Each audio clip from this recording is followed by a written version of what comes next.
Attendance एक धक-धकता सवाल जो बहुत सारे मेडिकल स्टूडेंट्स के मन में होता है। सर मेरी अटेंडेंस 73% है, क्या मुझे डिटेन किया जाएगा? क्योंकि वो जो बेंचमार्क है वो थियोरी की 75% और प्रैक्टिकल की 80%, तो क्या मुझे फॉर्म भरने नहीं दिया जाएगा? ये और इस तरीके के कई सवाल स्टूडेंट्स मुझे अक्सर पूछते रहते हैं, और इसलिए आज का ये वीडियो है जिसका टॉपिक है मेडिकल कॉलेज में अटेंडेंस कितनी जरूरी, कितनी मजबूरी, कितना कंपल्शन, और क्या 74%, 73% is less? Yes, obviously less than 75% हो गया, तो क्या डिटेन किया जाता है? ये से ऐसे सारे सवालों का जवाब हम इस वीडियो में लेंगे। वैसे at the beginning let me tell you कि 74% इट इज लेस देन 75%, लेकिन क्या इस पे डिटेन किया जाता है? जनरली नहीं किया जाता बहुत सारे कॉलेजेस में, बिकॉज आपको जैसे फॉर एग्जांपल आरबीसी काउंट है 5 to 6 मिलियन पर क्यूबिक मिलीमीटर, तो 5 मिलियन के नीचे हम अनीमिया कहते हैं, राइट? तो 5 मिलियन के नीचे मतलब 4.9999 मिलियन अगर है तो क्या वो अनीमिया है? नहीं ना, जनरली स्पीकिंग। तो वैसे ही ना यहाँ पर अटेंडेंस 74% है, तो अरे 1% कम है, डिटेन कर दिया। ऐसा जनरली तो कॉलेजेस में और यूनिवर्सिटीज में नहीं होता। ओके, शॉर्टफॉल मतलब आपकी अटेंडेंस 30% है, 40% है, तो ये तो बहुत ही बड़ा शॉर्टफॉल है। तो पहली बात ये है कि दिमाग में ये ऐसा डाल दो कि 74% भी होगा तो बस खत्म, बात खत्म। आपको अटेंड करने के लिए आगे भी मौके हैं, तो आप अटेंड करके अपनी अटेंडेंस सुधार भी सकते हो। आगे बढ़ने से पहले आपको हमारे कॉलेज के एक प्रोफेसर की स्टोरी बताता हूं। जब मैं सेकेंड ईयर में था, बहुत किसी पिछले जन्म की बात लगती है, इतना पुराना 1989 सेकेंड ईयर में था मैं, और फॉरेंसिक के हमारे प्रोफेसर थे, professor and head of the department doctor Singhal. वो फॉरेंसिक के मेजॉरिटी ऑफ द लेक्चर्स लेते थे। उन दिनों में forensic used to be a second year subject, अभी वो थर्ड ईयर में डाल दिया है।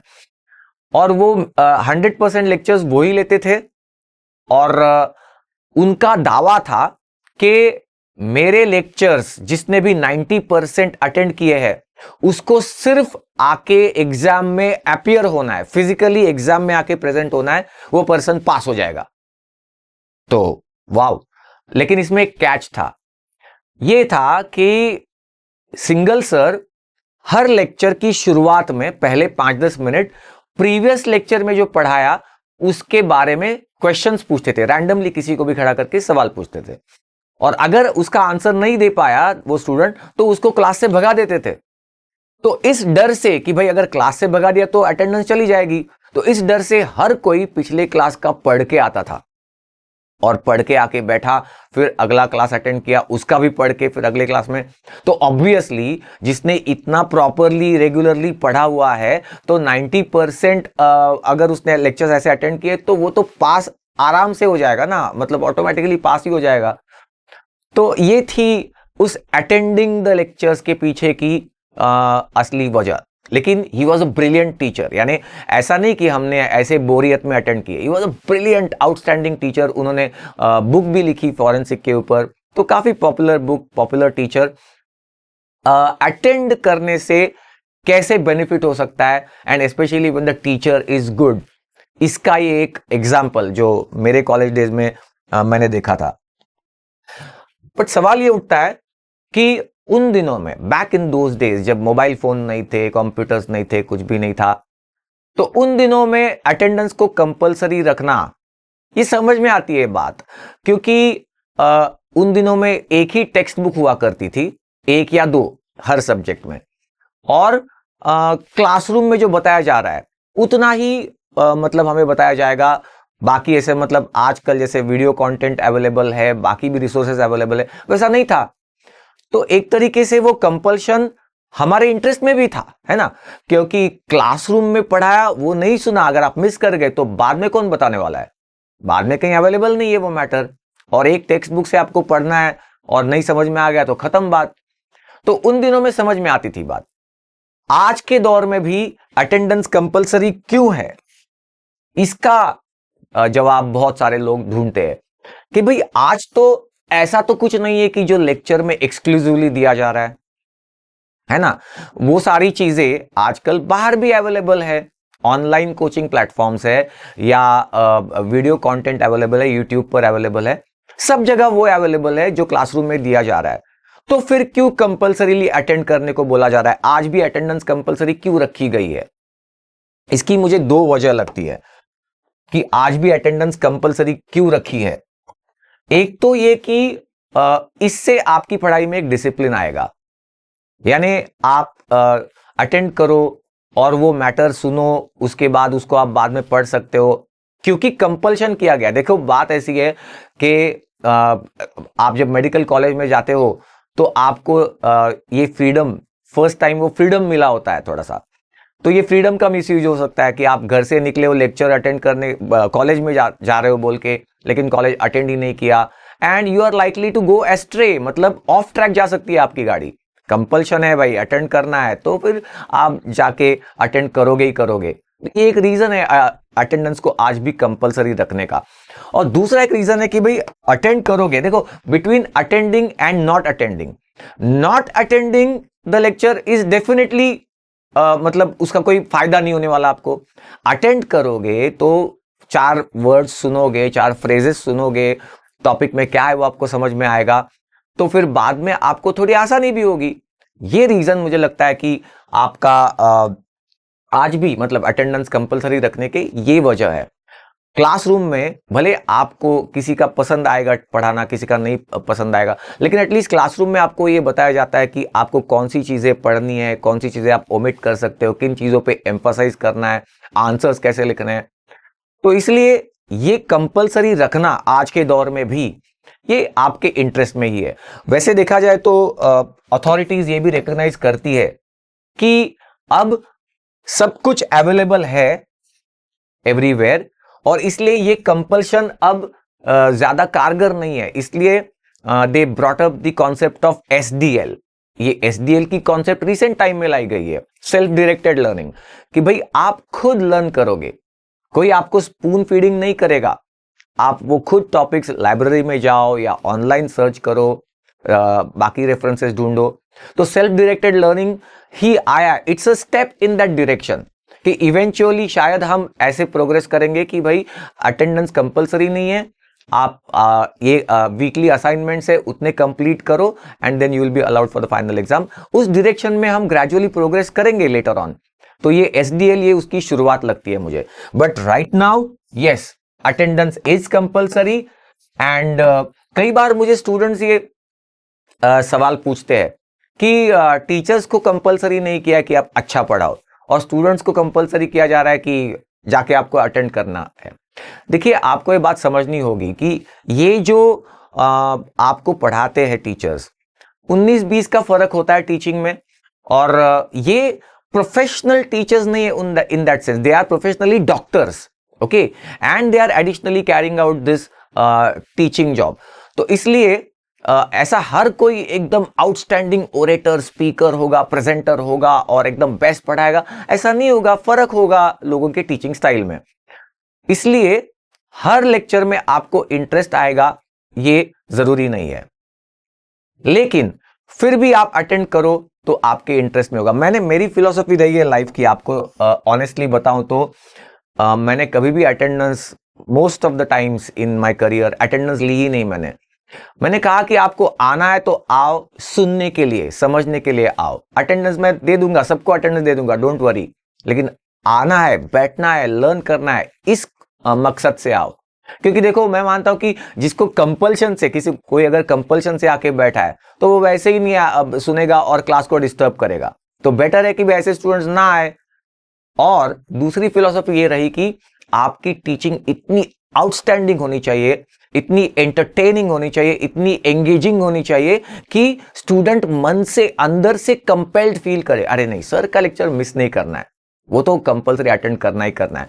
इस तरीके से ये मेरी फिलॉसफी रही, और इसलिए मैंने कभी कंपल्सरी है, आओ, डिटेन करेंगे, ऐसे वर्ड्स का या फ्रेजेस का कभी यूज ही नहीं किया। ऐसे एक्सप्रेशंस मेरे डिक्शनरी में थे ही नहीं कभी।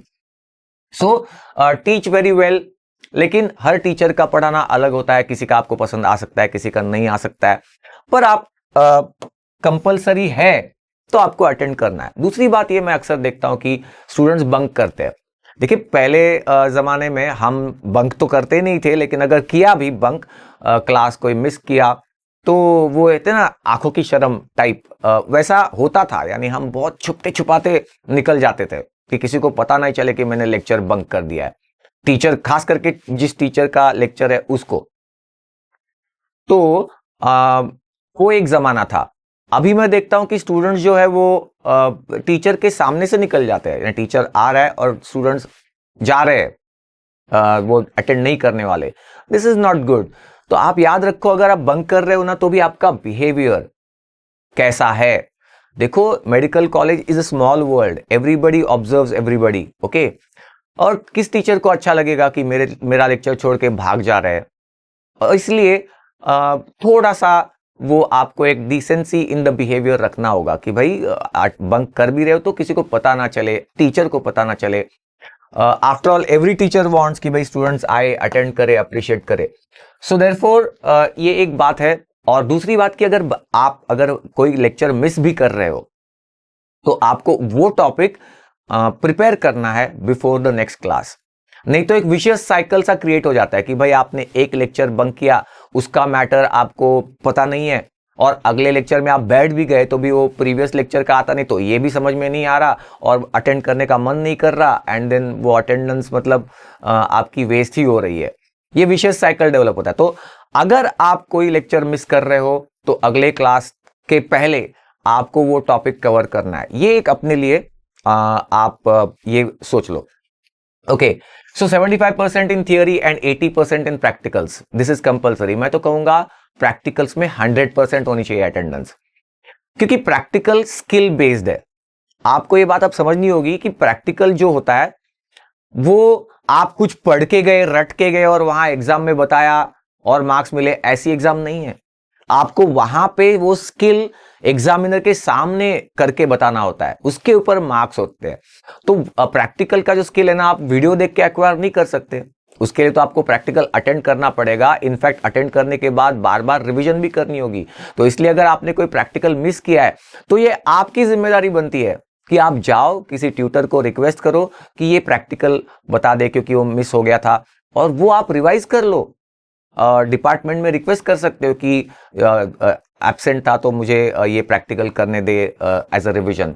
या जब भी डिपार्टमेंट रिवीजन देता है प्रैक्टिकल का, तो आपको जाके अटेंड करना है वो प्रैक्टिकल। देखो ये स्किल है, और स्किल एक बार लर्न करने से एक्वायर नहीं होता कंप्लीटली। तो आपको प्रैक्टिकल में अटेंडेंस 100% रखनी है, और वो स्किल बार बार लर्न करके एक्वायर करना है। बाकी रही थियोरी की बात, तो थियोरी में प्लान योर अटेंडेंस। आपको आपकी अटेंडेंस प्लान करनी पड़ेगी। देखो सीधी बात है कि आप मेन एग्जाम के पहले, प्रीलिम एग्जाम के पहले आपको थोड़ा वक्त सेल्फ स्टडी के लिए चाहिए होगा।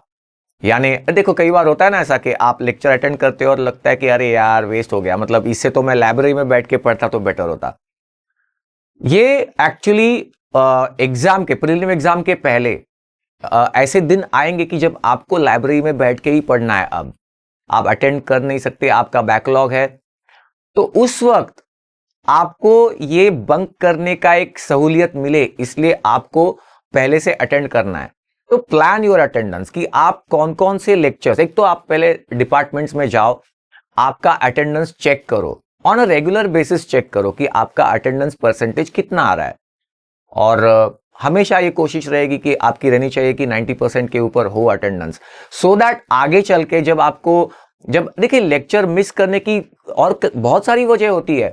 फैमिली फंक्शन है, लेक्चर्स मिस हो गए, या आपको एग्जाम का प्रिपरेशन करना है, सेल्फ स्टडी करना है लाइब्रेरी में बैठ के, तो लेक्चर मिस हो गए। ऐसे कई सारे कारण होते हैं। सो ऐसे अनफोरसीन रीजंस बिकॉज ऑफ विच आप लेक्चर्स मिस करने वाले हो आगे चल के, उसको कॉम्पेंसेट करने के लिए आपको अभी से सारे लेक्चर्स अटेंड करने चाहिए। आप प्लान करो कि आपको कौन से लेक्चर्स बिल्कुल मिस नहीं करने, और कौन से लेक्चर्स आप एक का दुक्का इन अ वीक आप मिस कर सकते हो, so that attendance will be always at 90%। ये आपको देखना, डिसाइड करना है कौन से टॉपिक्स, कौन से टीचर्स, कौन से लेक्चर्स, विच टाइम, सुबह 8:30 बजे का लेक्चर है या 12:30 का है। इस तरीके से आप प्लान करो अपना अटेंडेंस, ओके, तो जो कि 90% और अबव रहे, और आगे चल के अगर आप लेक्चर्स बंक भी करते हो फॉर योर सेल्फ स्टडी, तब भी वो 75% के ऊपर ही रहेगा। खास करके मैं आपको बताऊंगा कैलेंडर मेथड या रिदम मेथड। ये क्या है बेसिकली, हर एग्जाम के तुरंत बाद, कोई भी छोटी मोटी एग्जाम हो या इस तरीके की कोई टेस्ट हो, उसके बाद तुरंत सब कुछ अटेंड करो। मैं देखता हूं अक्सर कि स्टूडेंट्स ना उल्टा करते हैं, मतलब एग्जाम हो गई तो अभी रिलैक्सेशन चाहिए, 2 दिन कॉलेज नहीं गए या मतलब मिस कर दिए लेक्चर्स, तो वो शॉर्टफॉल होना शुरू होता है वो परसेंटेज में। रादर आप क्या करो, जब भी एग्जाम कंप्लीट होती है, खत्म होती है, उसके बाद तुरंत सारे लेक्चर्स अटेंड करना स्टार्ट कर दो। ओके, तो वो आपके अटेंडेंस में इजाफा होता रहेगा, परसेंटेज अच्छा मेंटेन रहेगा, और फिर अगली एग्जाम जब आएगी और आपको अगर सेल्फ स्टडी के लिए थोड़ा सा बंक करना है तो आप कर सकते हो। इस तरीके से आप आपका मंथली अटेंडेंस प्लान करो कि कब आप पूरा अटेंड करोगे, और कब इक्का दुक्का बार मिस हो गया तो भी चल सकता है। देखिए बेसिकली मैं तो ये कह रहा हूं you should not miss any lecture, क्योंकि देखो सीधी बात है, मतलब between attending and not attending, not attending का तो कुछ भी फायदा नहीं है। आई मीन आप बोलोगे कि not attending and sitting in the library and reading, but this is not that simple ना। तो आपको पता है, देयरफॉर जहां तक हो सके सब कुछ अटेंड करो। भले ही आपको लगता है टीचर क्या है, स्लाइड दिखा के चले जाते हैं, कुछ एक्सप्लेन नहीं करते, हमें समझता भी नहीं है, ये तो वेस्ट हो गया टाइम, ठीक है, लेकिन आप 4 टर्म्स सुने, 4 वर्ड्स 4 फ्रेजेस नए सुने, आपको कुछ कानों पे गया और ये टॉपिक चल रहा है समझा, फिर बाद में जाके आप बुक में से उसको थोड़ा सा डिटेल में पढ़ सकते हो। So attending is always good rather than missing a lecture. और कंपल्शन, देखो मैं तो हमेशा मैंने ये माना है कि कंपल्शन से की हुई कोई भी चीज कभी भी बहुत अच्छी नहीं रहती है।